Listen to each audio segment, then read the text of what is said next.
Welcome students to your online class.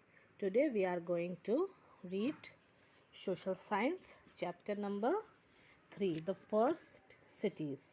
पहले जो शहर थे, द इंडस वैली सिविलाइजेशन और द हड़प्पा कल्चर, यानी जो सिंधु घाटी सभ्यता थी और हड़प्पा संस्कृति थी. In the Indian subcontinent, the first cities came into being in the valley of river Indus. जो पहला महाद्वीप था, जो पहली सिटीज़ थी वो किसके उसमें आती थी? Valley of river Indus. They were Harappa and Mohenjodaro. वो कौन कौन सी थी? हड़प्पा और Mohenjodaro. Both the cities are now in Pakistan. अब ये दोनों सिटीज़ कहाँ पर हैं? पाकिस्तान में. In 1921 an Indian archaeologist Dayaram Sahni discovered the ruins of the city of Harappa. एक इंडियन पुरातत्वीय दयाराम साहनी ने डिस्कवर किया क्या? The city of Harappa. उसे बर्बाद कर दिया. It was situated on the bank of river Ravi. वो कहाँ पर? रिवर रवि के उसके किनारे बसा हुआ था, पश्चिमी पंजाब में. इन 1922 में the ruins of Mohenjodaro were discovered in the Larkana district of Sindh by R.D. Banerji. वो कहाँ पर से डिस्ट्रिक्ट सिचुएटेड हो गई? लड़कना डिस्ट्रिक्ट में. As Harappa and Mohenjodaro both belong to the Indus valley. ये दोनों कहाँ बिलोंग करते थे? इंडस वैली को. This civilisation came to be called the Indus valley civilisation. इसको क्या बोला गया? इंडस वैली सिविलाइजेशन, यानी सिंधु घाटी सभ्यता. The city of Harappa was discovered first, so the Indus valley civilization is also called the Harappa civilization. जो Harappa city थी वो सबसे पहले डिस्कवर्ड हुई थी, इसलिए उसे इंडस वैली सिविलाइजेशन को हड़प्पा सिविलाइजेशन भी कहा जाता है, यानी हड़प्पा कल्चर या संस्कृति या सभ्यता बोला जाता है. The city of Harappa and other cities flourish some 4700 years अगो.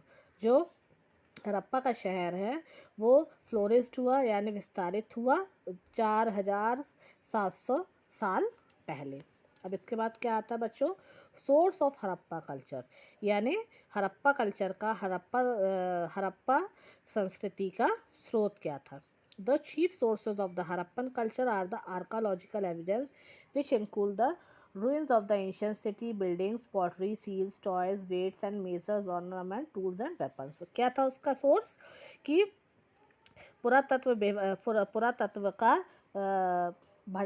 खंडर हो गए, सिटीज़ हो गई, बिल्डिंग्स हो गई, मिट्टी के सामान हो गए, बर्तन हो गए, टॉयज़ हो गए, और वेट्स एंड मेजर्स, नापने वाले सामान हो गए, और टूल्स एंड वेपन्स, यानी शस्त्र हो गए. ये सब क्या थे? उसके स्रोत थे. इम्पॉर्टेंट साइट्स थी ये.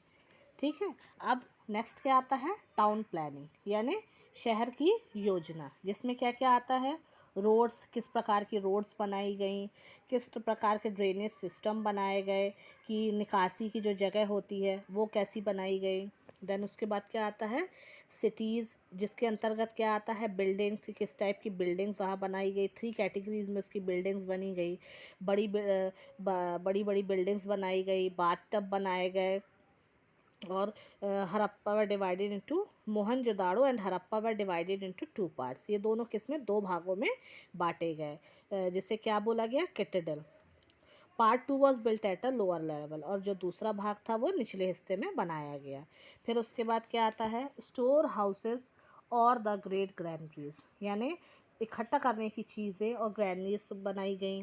Great public bath eight Mohenjodaro, बहुत बड़ा पब्लिक बाथ बनाया गया जो एक्सकेवेटेड एट मोहनजोदाड़ो. कहाँ बनाया गया? खुदाई की गई मोहनजोदाड़ो में. इट्स ओवरऑल डायमेंशन वॉज, कितना था उसका डायमेंशन? कितने एरिया में बना था वो? 55 मीटर्स और by 35 meters. The bathing pool situated in the middle of the public bath. जो बाथिंग पूल था, नहाने का पूल था, वो कहाँ पर बसा हुआ था? कहाँ सिचुएटेड था? Middle of the public bath के बिल्कुल बीच में मेज़र किया गया था. वो कितना बड़ा था? 11.7 मीटर्स से 6.9 मीटर्स लेंथ और ब्रेड्थ में. देन उसके बाद क्या आता है? Assembly hall. और क्या क्या बनाया गया? विधानसभा बनाई गई, और लोथल डॉकयार्ड्स, यानी जहाज़ बनाने का स्थान जहाँ बनते हैं वो बनाया गया। ड्वेलिंग हाउसेस बनाए गए यानी आवास गृह बनाए गए, उसके अंतर्गत कि किस प्रकार के हम आवास गृह चाहिए है। फिर उसके बाद क्या है, सोशल ग्रुप्स यानी सामाजिक समूह, सामाजिक समूह। There are 3 distinct social groups of people in the Indus valley civilization, यानी 3 सामाजिक समूह बनाए गए थे जो क्या थे, the first was the group of ruling people, पहला ग्रुप था वो रूलिंग पीपल का बनाया गया था। और जो सेकंड ग्रुप था वो किसका बनाया था, अमीर व्यापारियों का था। तीसरा group, the third social group consisted of the labour और द वर्किंग क्लास, तीसरा जो ग्रुप कौन था, वो जो लेबर वहाँ काम करते थे, जो वर्कशॉप में फैक्ट्रीज़ में, उन लोगों का था। तो ये 3 ग्रुप बनाए गए थे। नेक्स्ट आता है crafts of image making and sculpture, यानी हस्तकला और मूर्तिकारी का मूर्तिकला। The craft people of the Indus valley were great craftsman, जो इंडस वैली के जो लोग थे वो बहुत ही अच्छे मूर्तिकार थे और हस्तकला में निपुण थे। Many statue and figurines have been found at various sites in the Indus valley में बहुत सारी मूर्तियाँ बनाई गई थी, बहुत सारे स्टैचूज़ बनाए गए थे। These statue and figures are both of animals and man, किन किन लोगों के थे ये सब मूर्तियाँ, किस किस लोगों की बनाई गई थी, जानवरों की और इंसानों की। They clearly prove that these people had made great progress in the art of making sculpture. इससे क्या पता चलता है अपन को, ये craft of making and sculpture से अपन को क्या पता चलता है कि इस युग के लोग कितने बड़े मूर्तिकार और हस्तकला में निपुण लोग थे। देन क्या आता है, पॉटरी। पॉटरी का मीनिंग क्या होता है, मिट्टी के बर्तन बनाना। The Harappan craftsmen were skilled potters, जो हरप्पा के लोग थे, हरप्पा संस्कृति के लोग थे, वो बहुत ही अच्छे क्राफ्ट्स पर्सन थे, यानी हस्तकला में बिल्कुल निपुण लोग थे, जो बहुत अच्छे अच्छे मिट्टी के बर्तन बनाते थे, अलग अलग शेप्स के, अलग अलग साइज़ के, अलग अलग चीज़ों के, जैसे copper, bronze, gold and silver. Art of carving यानी नक्काशी की कला। The Indus valley people were very good craftsman, जो इंडस वैली के लोग थे वह बहुत ही अच्छे क्राफ्ट्समैन थे, यानी हस्तकला में निपुण। They made carving of various animals on seals which are really praiseworthy. The carving of the buffalo, the bison, इन सभी जानवरों के उन लोग चित्र बनाते थे। They made this figures in ivory, soap stones, leather, metal and wood with great artistic skill. ये सब चीज़ें वो किस किस के ऊपर बनाते थे, सोप स्टोन्स पे, लेदर पे, चमड़े पे, मेटल पे, लकड़ियों पे, और ये उनकी आर्ट की स्किल्स थी। उसके बाद नेक्स्ट क्या आता है, पेंटिंग यानी चित्रकारी। इसी प्रकार से वो चित्रकारी में भी निपुण थे और सील्स के ऊपर भी वह अलग अलग चीज़ों में, the seals are made of different material such as, seals किस किस चीज़ की बनी हुई थी, clay, steatite, glazed, earthenware, ivory, टर्टन, कॉपर एक्सेट्रा, इन सभी चीज़ों से बनाई गई थी। फिर उसके बाद अपन ने सोशल ग्रुप्स पढ़े थे तीन टाइप के। अब ये अपन को पढ़ना सोशल एंड इकोनॉमिक लाइफ, यानी सामाजिक और आर्थिक जीवन। तो इसमें क्या क्या आता है, क्लोथ्स, किस टाइप के कपड़े यूज़ करते थे वह, कॉटन एंड वूल के। और ऑर्नामेंट्स यानी किस तरह के वह जेवर पहनते थे, ये देखिए आपको पिक्चर में दिख रहा होगा। फिर उसके बाद नेक्स्ट आता है फूड, किस टाइप का खाना खाते थे वो, क्या खाते। The main groves grown by them were wheat and barley, जो मेन क्रॉप था वह क्या था, गेहूँ और barley. These were use for making bread, वह रोटी बनाने के काम आते थे। और क्या क्या, मिल्क, मीट, फिश और एग्स, यानी दूध, मटन, मछली, अंडे और फल, अलग अलग प्रकार के फल। फिर उसके बाद क्या आता है, ऑक्यूपेशंस, यानी उनका पेशा क्या क्या था, वो अपने जीवन को यापन करने के लिए कौन कौन से ऑक्यूपेशन यानी धंधा करते थे। एग्रीकल्चर, कृषि, यानी कृषि अपना क्या क्या चीज़ें कैसे उगाना है। It was the most important occupation of the people of the Indus valley, ये सबसे मुख्य पेशा था उनका।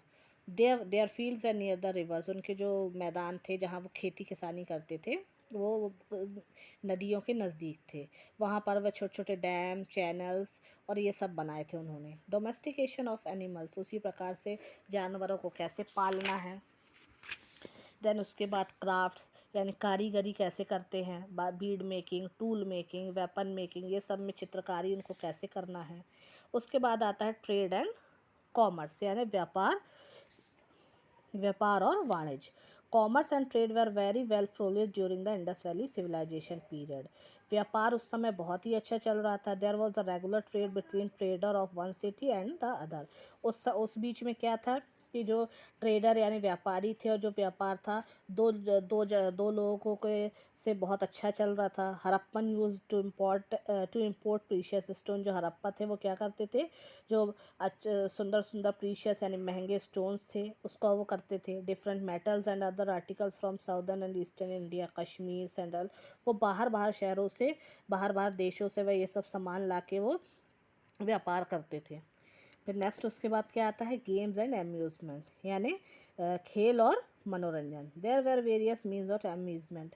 उनमें खेल और मनोरंजन के बहुत सारे साधन थे। Toys of clay such as cards, figures of animals, marbles and rattles, dolls and whistles have been found. People enjoyed singing and dancing. They are also played a game similar to the modern game of chess. बहुत अलग अलग type से उन लोग का खेलने का तरीका था। क्ले से टॉयज़ बनाना, मार्बल्स खेलना, इसी प्रकार से। देन आता है खिलौने। ये इस प्रकार के टॉय क्राफ्ट, लकड़ियों से बनाना, अलग अलग टाइप से क्ले के मॉडल्स बनाना। देन आता है आइडल वर्शिप, मूर्ति पूजा। मूर्ति पूजा के अंतर्गत क्या आता है, उनको क्या विश्वास था लाइफ आफ्टर डेथ। उनको क्या लगता था कि मृत्यु के बाद भी जीवन होता है, इसलिए वे सभी चीज़ों को, जो मरने वाले व्यक्ति उनकी सभी चीज़ों को वो अपने पास बचा के रखते थे। उनको लगता था कि नया जीवन जो नेक्स्ट लाइफ उनको मिलेगी उसमें वह यूज़ होंगे उनके लिए। फेथ इन मैजिक यानी जादू टोना में वो विश्वास करते थे। फायर वर्शिप, आग की पूजा करते थे। देन उसके बाद क्या आता है, आर्ट ऑफ राइटिंग यानी लिखने की कला। उनमें लिखने की कला भी थी। ये पिक्टोग्राफिक स्क्रिप्ट, ये इस टाइप से, the script was pictographic that is had picture like signs. वो पिक्चर बना के उसमें साइंस रिप्रेजेंट करते थे पिक्चर के हेल्प से। उसके बाद आता है कंट्रीब्यूशन यानी योगदान। The Indus valley civilization made following contribution. ये कंट्रीब्यूशन उन्होंने दिया, क्या क्या। फर्स्ट अर्बन सिविलाइजेशन यानी शहरी सभ्यता। देन उसके बाद कला, जो भी उन्होंने बनाया। The valley civilization also had the credit of producing pottery, wheeled cart and harnessing the animals for man's use। क्या क्या, व्हील्ड कार्ट यानी वो चक्का बनाया उन्होंने, पॉटरी यानी मिट्टी के बर्तन बनाए, और जानवरों को किस तरह से यूज़ किया जाता है। देन आता है रिलीजन यानी धर्म। Worship Shakti and lord Shiva, respect for certain trees like peepal and animals like cow and bull could be regarded as a legacy of the Indus valley people. लोगों के लिए रिलीजन यानी धर्म, जैसे वो शिव की पूजा करते थे, पेड़ों की, जैसे पीपल का पेड़ है, और गाय और बैल की पूजा करते थे वो। The end of the Indus valley civilization. Indus valley civilization का एंड कैसे हुआ, in about 1500 BC the Indus valley civilization came to a sudden end. अचानक से ही उसका अंत आ गया। Nothing certain can be said about the reason of this. किसी को भी ये नहीं पता कि उसका एंड कैसे हुआ। Maybe the civilization met with a natural calamity like an earthquake, a devastating flood, a climate change, or an epidemic. People finally abandoned the cities and moved to smaller settlement। कोई ऐसा बोला जाता है कि उनका प्राकृतिक आपदा से उनका अंत हुआ, जैसे अर्थक्वेक, बाढ़, और क्या बोलते, मौसम में चेंज होना, महामारी। और क्या हुआ, वहाँ से लोग फाइनली वहाँ से वो जगह छोड़कर वह दूसरी जगह जाने लगे। ठीक है बेटा, ये आप लोगों का ये चैप्टर फिनिश होता है। इसे आप घर पर एक बार बहुत अच्छे से रीड करिएगा। Thank you.